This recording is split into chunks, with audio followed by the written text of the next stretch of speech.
Okay. Because this might be a city by city thing, but I can tell you that there are rules about having to get a special permit to allow dancing in your bar. Okay.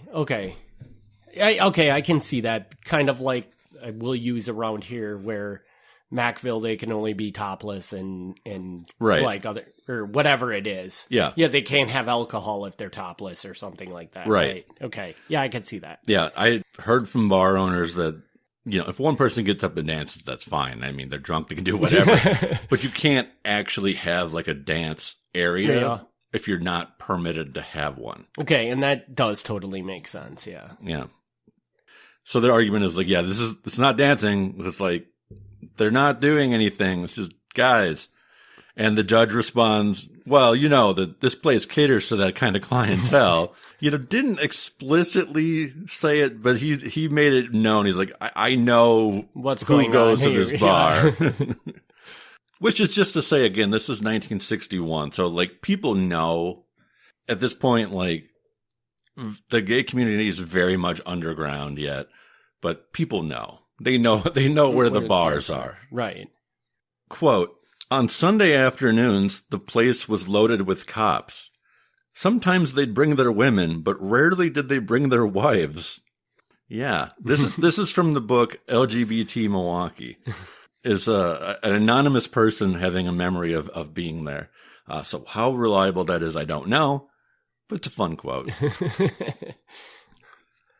Tommy Machi, our actual focus this time, was robbed at 7:30 p.m. on March 13th, 1961 by 3 unknown men. But he did not file a complaint with the police. His brother Tony actually reported it after the fact, and then when the police asked, Tommy confirmed it, but he refused to put it on the record. The 3 men knocked Tommy down while he was entering his garage, asked him his name to confirm that he was the person they were looking for, told him to keep quiet, and then brought him back in his house. His pockets were rummaged through, and he was tied to a chair. They searched the house and left with between $2,500 and $3,000, as well as a ring and gold cufflinks. Tommy said he would not file a complaint because he did not want publicity, but he did offer the police a whiskey bottle that the men had drank from while they were in his house if they wanted to check it for fingerprints. I don't know how you want to take this.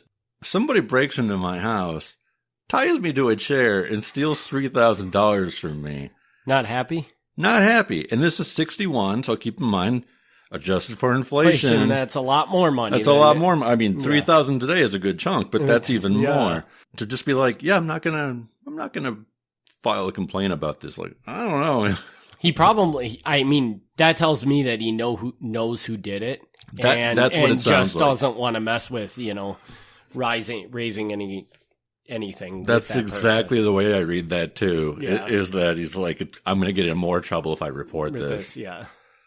An informant for the FBI somehow heard about this robbery and reported it to the FBI, which the FBI doesn't do anything about that, but it just goes in their notes. The FBI did note in their report that the Riviera was, quote, a hangout for sexual perverts. The FBI knows what the Riviera is. And keeping in mind, of course, this is the language of the time. Right, people aren't doing like really weird things here. This is just the way they referred to the... That was just really weird for that era. Yeah. Right. Okay, the FBI interviewed a captain of the Vice Squad of the Milwaukee Police Department about Tommy Machi. They were under the suspicion that Tommy was still gambling, being a bookie, and they came to the conclusion after talking with the police that, he might gamble a little bit on the side, but it's not his primary profession. He's fully invested in the bar, so, he's not the big gambler you think he is. So the FBI was like, okay. They also talked to a U.S. attorney, William Mulligan, and he tells a similar story. He goes, yeah, we know that they've gambled in the past. They're not really known today to be big gamblers, so don't worry about them. Apparently, the FBI wasn't convinced after talking to the police and the U.S. attorney because they started pulling his phone records anyway. And they're finding phone calls he makes to Las Vegas, Chicago, Beloit, and other places. And really, like, they're thorough here. Like, they pull these records, they see who the phone number belongs to, and then they do, like, a brief check on that person to see if that person has any connection to gambling. So there's, like, a half dozen people they look in. I'm not going to go through that here. It's in the notes, so if people want to read that, they can. Long story short, like, they don't find anything here. Like, they're thorough. They're checking up on everybody this guy has called, and they find nothing. That's great. The FBI then stops at Andy Mackey's house. This is another one of these people. Right. To interview him. The FBI agent specifically times his visit to coincide with peak horse betting hours. He goes, that way while I'm interviewing, I'll see if any phone calls come in from people making horse bets. No phone calls came in.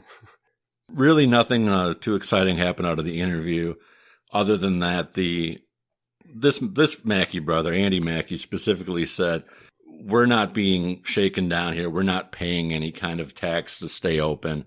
Because there's always this rumor that businesses have to pay to the mob for protection. And especially when you're a gay bar, because there's the theory that you need the extra protection to get the police off your back.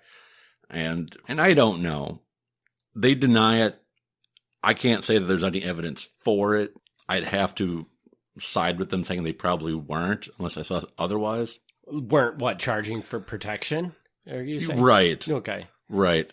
And honestly, in Milwaukee, I don't even know how paying the mob keeps the police off your back, because it never really occurs to me that the Milwaukee mob has a lot of influence on where the police do or don't. Yeah, I think we've discussed this in a lot of episodes where it seemed like, ironically, the Milwaukee Police Department seemed through all of this to stay really clean, right? There's not a lot of evidence of them tightly working with the mafia to do anything horrible. Right, exactly. I mean, if you want to go through really thorough, there's incidents here and there of bad cops.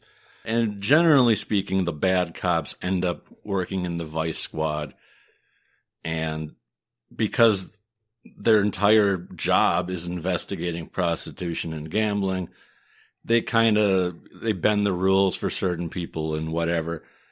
And I'm not saying that's okay, but in the grand scheme, like, it's relatively minor compared to what other police departments in cities, perhaps like Chicago, were doing. Milwaukee overall, I give it a passing grade. All right. Tommy Mackey himself was interviewed by the FBI on December 3rd, 1962 at his residence. He really said, like, we think that you're paying protection.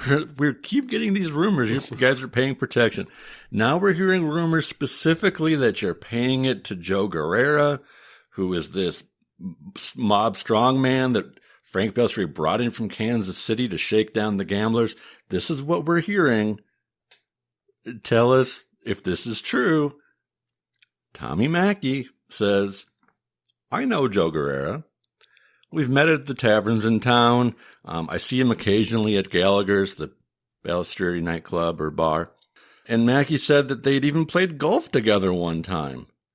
He said, I don't know what Guerrera does for a living, but he's never threatened me in any way. I don't make payoffs to him or anyone else in any kind of syndicate or mafia, and if I was approached to do so, I would inform the authorities immediately. He was asked about the time that he was robbed in his own house, and he said, yeah, that's true, that did happen. I was robbed by 3 men in my house. They took $1,000 from my pockets and another $2,500 that they found in my house. He goes, the thing that you probably didn't hear was that my parents were also home at the time, and they were tied up too. Mackey said he suspected the robbery was ordered by a local man, who he would not name, and was committed by 3 men from out of town. He claimed he didn't know who the 3 men were. Again, so now we know that not only is he tied up, apparently he lives with his parents, and his parents are tied up too, which even more... Okay, you were being threatened, tied up, money stolen from you. That's pretty bad. Your parents are tied up and threatened too, but you're still not going to tell anybody.